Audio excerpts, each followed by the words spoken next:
Here are S.J. Thomason's 11 questions that atheists cannot answer. At least, they can't answer them as a comment on her video.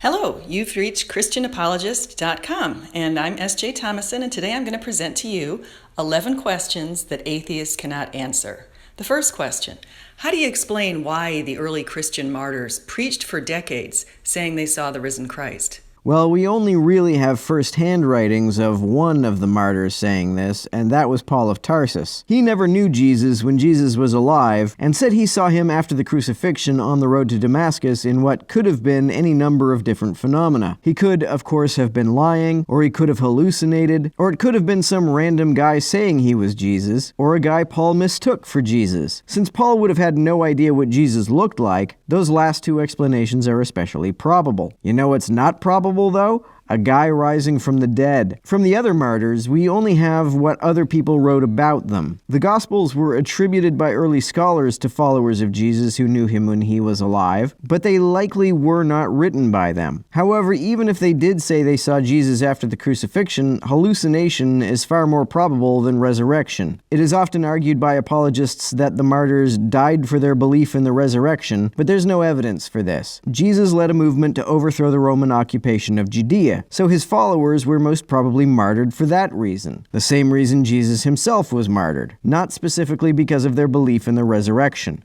2.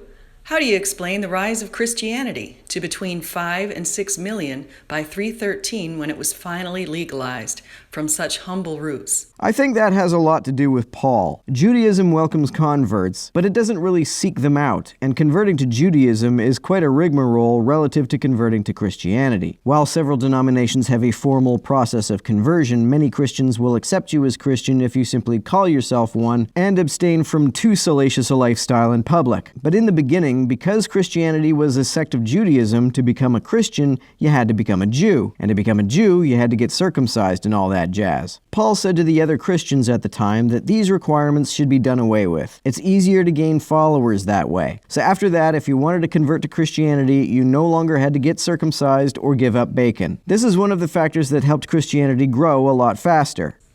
3.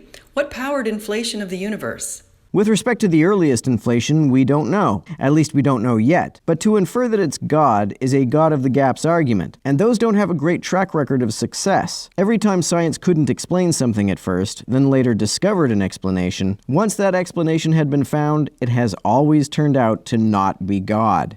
4. Why are humans spiritual?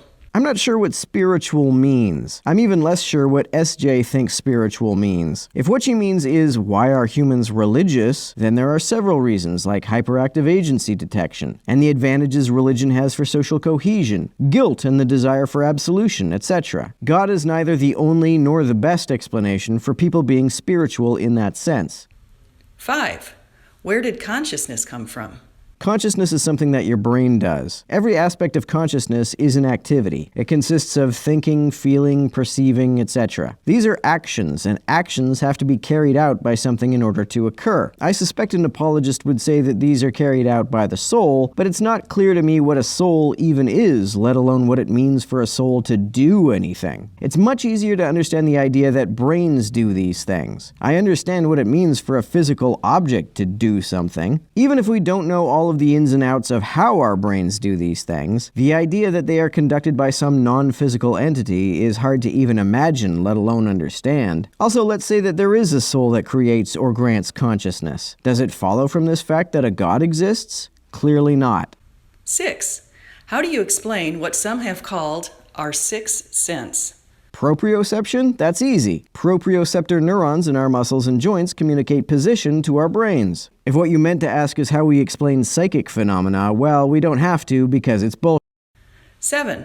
How did the Earth overcome what MIT and Stanford physicists call statistically miraculous odds to have habitable conditions? Given that there are several planets orbiting each of hundreds of billions of stars in hundreds of billions of galaxies, what is statistically miraculous for one planet becomes statistically inevitable for the universe. 8. Why does humanity cherish humility and honesty over pride and deceit?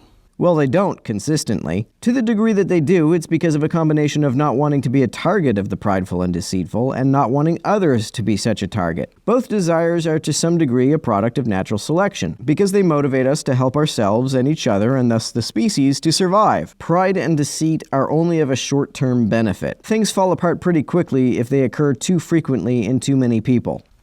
9. Why do almost all feel compelled to do what's right by helping neighbors? Same reason. This is not incompatible with evolution. How would theism explain this, though? Are people doing this because God makes people feel compelled to do it? Don't Christians believe in free will? If God is making people feel compelled to do things, that's kind of hard to square with the idea of free will. Why is there a norm of reciprocity?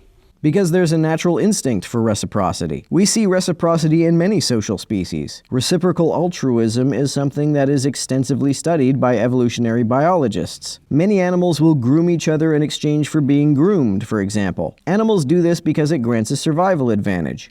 10. What is our greater purpose? I'm not sure what you mean by greater purpose. Greater than what? We give ourselves purposes as we please, so maybe you want to know about a purpose that exists independent of the ones we give ourselves. I don't think we have one. What is our purpose according to Christianity? To glorify God? That's not a very inspiring purpose. Seems kind of arbitrary. Why does God want us to glorify Him? It makes Him seem rather insecure, like He's seeking validation or something.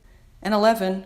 Why is there evil in the world? I'm not sure how to define evil in a secular sense, and I don't think it exists in a religious or supernatural sense. I think it's a far more interesting question as to why there is suffering in the world. It's not that interesting if there is no God, because then the answer is obvious. Suffering disincentivizes us from dying, or from sustaining injuries that compromise our ability to survive and reproduce, thus preventing our extinction. It's a very interesting question, however, if there is a being who is both all-powerful and who supposedly loves us. Why does He allow us to suffer when He has the power to prevent that suffering? I know some apologists will say it's because we chose to sin, but God had the ability to create us to be morally infallible like He is, but He didn't. Why? Some apologists say it's because it is better to have the free will to choose evil. But why? I see no reason why I should prefer the freedom to choose evil over moral infallibility. Moral infallibility sounds much more awesome. Why would someone not want to be morally infallible? Some apologists say that without suffering, pleasure isn't as pleasant. That, however, I think is a quirk of human psychology. And when God created us, He could have abstained from giving us that quirk. He could have made us able to feel the maximum possible pleasure all the time without the need for pain to exist as a contrast. Why didn't He?